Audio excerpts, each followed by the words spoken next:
Hey, what you doing? Welcome back to the show. I'm Ricky Martin's favorite cabana boy, Joe Rodriguez. Hey! We have survived a heat wave. Who else's skin fried? We went through the apocalypse this week. Terrible heat out here in the West Coast. Lana Del Rey didn't warn me about this. Due to a hot air mass over our area, we couldn't have any onshore flow. And this is directly from the mouth of meteorologist Dallas Raines from KABC told me this specifically. The onshore flow could not happen due to this hot air mass. I just want to know, like, how cold is the onshore flow? I mean, we fried. We air fried this week. I literally almost put chicken bouillon on my skin. I said to myself, if I'm going to cook, I might as well taste good to somebody because someone's going to eat me. I'm going to get that crispy chicken skin that you go for the chicken breast and the rotisserie chicken. Yeah, I'm going to get that type of skin. Terrible heat. I went to Universal Studios this week for Halloween Horror Nights. That was fun. I'll tell you what. My favorite ride at Universal is the escalator. The escalator has this brush, so I just got to clean my shoes. I mean, who needs a magic eraser when you're on the escalator? Now someone can suck my toes through my shoe. This terrible heat drove lots of spiders into my apartment this week. And turns out I had a black widow in my house, a full-on black widow. Saw it, took a picture, went to Google Images to try to make sure that it was a black widow. And what popped up was Scarlett Johansson. So I'm like, wow, great. This is where humanity is. We prioritize a fake character over a spider that's been around for like, I don't even know, millions of years. Anyways, yeah. Turns out I had a Western black widow. It didn't spin webs, it spun lassos. It's trying to catch a cow. Forget flies, it wants cattle in its nest. Oh yeah, by the way, when I was at Universal Studios, I bought 2 water bottles. So I went into mortgage for that. I will be paying off that for 30 years. Forget a house. I need hydration. We had another earthquake this week. It woke me up the other day. I need springs in my mattress. Like, geez. I'm not even phased with these earthquakes anymore. I opened my eyes and I went, really? And then I thought about doing something and then I was like, nah, I'll live through this. The screws are missing out of my mattress anyways. I can just rock to the beat, bro. It's a slow BPM. Got it. Went back to sleep. All right, we'll get to our clickbait report. Clickbait report. The clickbait report is where I review this week's most click-worthy or worthless news articles. Did you guys hear about this? Hippos might fly. It got my attention and the attention of everyone with eyeballs. I mean, you know what? It reminded me of Dragon Tales. I literally thought the hippos could get in the air. Oh, hippos have developed wings now.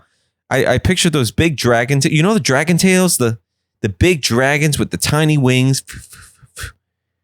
You kind of look at that and you go, I don't know. My mind can't understand this. Like, it's like Sam Smith's trying to stuff himself in those tiny jean shorts. Like, it's just hard to see. Hard to understand. Anyways, the hippos are not flying. They jumped. Scientists figured out that when hippos are going full speed, they can become fully airborne 15% of the time. Someone named John Hutchinson, a professor of biomechanics, said that it's hard to get access to hippos because they're dangerous and hide in the water at night. Mr. Hutchinson sent one of his students to a place called Flamingo Land Resort in New Yorkshire, UK. So these British hippos are jumping. It was the only place with enough room for hippos to run around. I mean, they could have rented out the IKEA parking lot, but what's done is done. Could have saved on airfare, but They wanted to go to Flamingo Land Resort. The scientists videoed the hippos running and then analyzed the footage frame by frame and published their results in PeerJ, an open access publishing community for scholars. Apparently, hippos are the only land animal that can do this. Elephants try, but it's 1 foot at the time for them. Rhinos can't. Rhinos can trot, apparently, but that's about it. I mean, if we're going off of this type of logic that, you know, just being fully off the ground is flying, then I flew. I'll tell you what, I ran into a table. I almost died last year. I was at a work event and they had me putting up these signs that said something like no smoking or no photography. I don't know what it was, but I was at a press event in a hotel walking full speed. Next thing I know, I'm in the fucking air. Okay. There was a glass coffee table just sitting on an Oriental rug. So I just saw Oriental rug and I was caffeinated. I was businessman, go. And I was in that mode. And then the next thing I know, boom, not for 1 foot. You know it's bad when 1 foot gets fucked up. You're like, what's this 1 foot issue? Now the other foot, oh no, both feet. Next thing I know, feet go up like a freaking cartoon, like I stepped on a banana and I body slam a glass table. It's weird how you have so many thoughts in 3 milliseconds. Have you ever fallen? You'll have like a biography in there. And I was like, who can say where the road goes? That was me. Like I was just like visualizing my whole life. My mom is pushing me on a swing. Only time. And I'm like laughing with my dad and we're at the fair, you know, like, and then I go to college and I'm throwing my graduation cap in the air. Who can say where the road goes? I was dying. I even had the time to think like, oh, is this karma? Is this bad karma? And then I instantly thought about the time I stole a salt shaker from the Olive Garden. I was like, oh yeah, I guess Mother Nature gets you. The universe gets you back one way or another. Boom, slammed on the table, came to. And then I was fine. I was just bruised and embarrassed. A worker walked up and he was like, oh my God, this is the second time this has happened today. And then he put a flower. He put a container of flour on the table. He's like, oh, maybe people will see this and then won't crash on the table. I'm like, maybe throw the fucking table out. Maybe we just don't need a table here in the middle of the freaking highway, bro. My dad always used to talk about shoes in the middle of the hallway. They're in the middle of the road. I don't know where that came from. Everything is a road analogy. Thank you, GMC, for your lobbying. Anyways, yeah. I don't have wings. I can't fly, but that's this article's logic. Clickbait.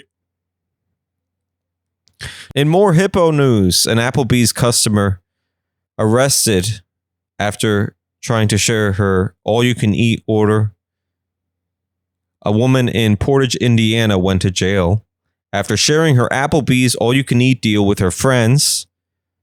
Shawnisha Cobbs, 28, brought her friends to boneless buffalo wing Mecca for an inexpensive meal. I don't know who wrote this article. Did Applebee's write this article? A woman was arrested for enjoying our all-you-can-eat deal for $15.99. The meal deal includes endless boneless wings, riblets, blah, blah, blah, blah, and fries. How dare she enjoy committing a crime at the boneless buffalo wing Mecca? Buffalo Wild Wings is going to have a problem with this article. Come down to Applebee's with great parking, bathrooms, and cop cars. Don't worry, we have extra large handcuffs when you get arrested for sharing your all-you-can-eat deal. The argument erupted when the manager said everyone at the table would need to pay $16, and the cops were called. They tried to claim that they weren't told that the price was per person. Oh, yeah, okay. Yeah. What are we in the sandbox at school? Yeah, the whole meal is for everyone. We bought you 10 burgers, and it's only $16.99. The cops just pointed to the menu where they were like, it says per person. They were like, oh, we're not wearing our glasses. I feel like Applebee's wanted this to happen. Did you guys see that Applebee's ad for this all-you-can-eat deal? Literally, it's a narrator, and there's a table with all this different food, lots of burgers and fries, and all you see are these hand models. And she's like, I love Applebee's. I come down for my all-you-can-eat deal. I choose between a burger, fries, whatever's going to boost my blood sugar. And then other people's hands try to reach and grab her food, and she smacks them away. Whoopsh. And she's like, no, get your own. And I'm like, oh, this deal was literally written for this thing. They predicted the future. In more food news, say goodbye to the kitchen island and hello to the prep table. Something called the Sunday Times would like to give upper-class women something to talk about at their next brunch. The article supposes that the kitchen island is a thing of the past, and the really hot thing right now is to have a prep table. You have to stay with it. Keep up with the Johnsons. Don't keep an elaborate chunk of granite in the middle of your $600,000 kitchen. Don't you know you're supposed to have your chef chop your onions in your car? Come on, give him a lap table. Roll down the windows so he doesn't tear up. Nothing is worse than tears. Tell him to dry up and put a little blush on before it comes out onto the floor. Come on, we're rich. Someone named Butter Wakefield, a celebrated garden designer and hostess, says it's an absolute must to have layered placemats and freshly snipped flowers around. All things that belong on a dining table. Duh! Do I even have to tell you this? What else do you do? Wipe your ass with Scott's toilet paper? Come on, you're not using $2 bills by now? A pack of 20 is only $60 on eBay. I'm surprised I wasn't asked to pay to read this article. I don't get it. I could never have a kitchen. This is just not apply to me. You know, I live in a tiny freaking apartment. Literally, the square footage of my whole apartment is Chelsea Handler's kitchen island. Like her kitchen island is bigger than my whole place. Like, come on. Staying right on the kitchen theme. Did you hear about this? Men don't see messes like women do. A new study from the Journal of Philosophy and Phenomenological. Hold on, I can't pronounce this. Google, can you help us? Phenomenological. That said that something called affordance theory can be considered the root of different sex couples fighting about their tasks. I don't know why this is different sex. Like, I don't know. I've been in same-sex relationships my entire life, and we fight about the dishes. I feel like the dishes have caused more breakups than, I don't know, anything else. Affordance theory proposes that women see tasks as an invitation to do something, while men do not. Men and women see the same stack of dirty dishes, but the men just accept the colony of fruit flies as their brothers. Hey, bro, does anyone have PSP4? Yeah, I'm looking for Game Bros on that. You free later? Hey, oh, where you going? Oh, why are you landing on my nose? Okay, bro. Why are you landing on my tomato? Okay. I will tell you something. I am a man, and I hate doing the dishes. Okay? But you know what incentivizes me to do the dishes? Being at someone's house. Do you ever go to someone's house and they cook for you and you go, I'm going to wash your dishes. I'm going to cheat on my dishes. They're like, you need to sit down. And I'm like, no, I'm going to wash the dishes. You made a tortilla. Come on. And they're like, shh. You just hear a gun. And they're holding a gun and they go, sit the fuck down, Joe. Come on, I want to cheat. Let me wash at least one plate. And they're like, do you want a bullet in your abdomen? Go sit the fuck down and watch Netflix. I will clean these dishes. I am doing everything for you. I am doing you lots of favors so that one day you will feel guilty and do things back to me. That's literally being an adult. That's what it is. So according to this article, men can work on their same-sex marriages by understanding that their wives see tasks differently. I mean, they can also hire a maid. Have you heard of TaskRabbit? You can type in, I'm looking for a cleaner who knows about affordance theory. I also need a deep clean of my kitchen, but you must read philosophy studies and be 12 feet tall. Thank you. Yes, I said 12 feet tall. Can you reach under my counter? It's a big kitchen island. Can you reach under? I dropped an almond. Must have long arms and read philosophy. The study concluded with the fact that it's not enough for men to just say they don't see the tasks the way their wives do, but they have to make an effort to clean.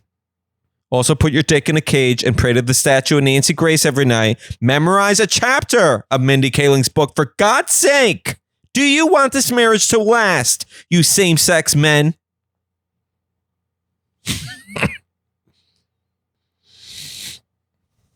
Okay, this might be total clickbait.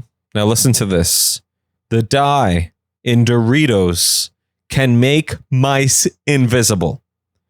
This is from the journal called Science. Tartrazine, otherwise known as Yellow 5, is used in Doritos and other snacks, and it can make mice transparent under the microscope. So already, we were fucked. Hey, come in. Hey, do you like invisibility? Well, we have some mice for you. And then now you have to bring up a microscope. Oh, okay. So they did research on microscopes.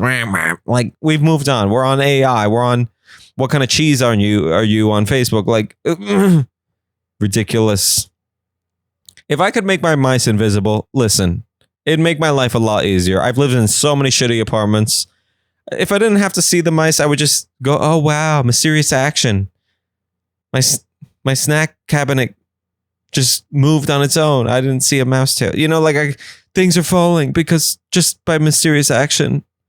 Yellow 5 helped scientists see the organs in mice abdomen, pumping vessels in their skulls, and muscle tissue throughout their bodies. Why does this matter? Scientists are excited because this could change the world of medical imaging and diagnosing. So if you're ever having abdominal pain, just wipe your Dorito dust on your tummy. Come on, we've all seen The Whale. Use your shirt as a napkin. You got it at Amazon. You don't care about that shirt. Maybe your mom is going to crush a bag of Doritos in the bathtub. And the kid's like, I have a stomachache. She's like, get in the tub and roll around. They got to do some medical imaging. The kid's like, I think I have appendicitis. I have WebMD. Come on. I read further on the article, and it seems like scientists didn't just rub the tartrazine on the mouse. They had to microneedle it. Mickey says, ow. Shut up, Mickey. We know you're working on a tattoo sleeve right now of Minnie. Mickey Mouse used to shoot up under the Disney parking lot. Come on. We know you ain't afraid of needles. Okay, before you take a bath in Dorito dust, scientists need to make sure that tartrazine can be eliminated from human bodies. Like, it came out of the mice in 24 hours. We're not sure about the humans. Listen, I spent many a morning on the toilet after eating the Doritos Licos Tacos, so I hate that mice are considered rodents. This is sad. They kept talking about them as rodents. Is a mouse a rodent? Come on. Oh, it's cute. You kind of want to fluff it up and touch it. You want to pet it.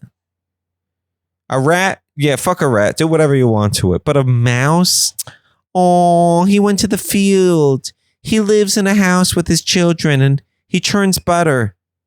He puts on an apron every day to make them breakfast. Come on. Leave the mice alone. In more cheesy dust news, Cheetos is in the news right now. A bag of them created a huge impact on a national park ecosystem. This happened in New Mexico. Park rangers at Carlsbad Caverns are complaining about a bag of Cheetos since it caused tons of microbes and insects in their caves after somebody left it sitting around on a stalagmite. Scientists sweep something called the Big Room every day. It's the biggest cave chamber by volume. They go in there looking for trash, feces, lint. Lint. They look at lint, and they said that they collected 50 pounds of lint in 5 days. 5 days. 50 pounds. You know how much lint that is? That's like 12,000. Like, wait a minute. How much does a pair of jeans weigh? This is, oh my God. This is crazy. This is crazy. This is a crazy. I don't get it. Is there a laundromat down there? You're going to run into somebody and he's going to be like, hey, bro, where do you dry your jeans? And you're going to be like, the laundromat. And they're like, that's rookie behavior, bro. You got to dry your jeans at Carlsberg Caverns. Touch my jeans. And you touch them. What do you feel? And you're like, they're dry. And he goes, exactly, bro. And you're like, mine are too. No, but they're not as dry as mine. They're not Carlsbad Cavern dry. This article was basically park rangers bitching. As many as 2,000 people a day can come through the caverns during the busiest season and drop dead skin cells and hair. And they want you to know you're fucking everything up. How could you do this? They sound like my ex after he would vacuum. Why are you walking? What do you want me to do? Hover? You're spreading skin cells.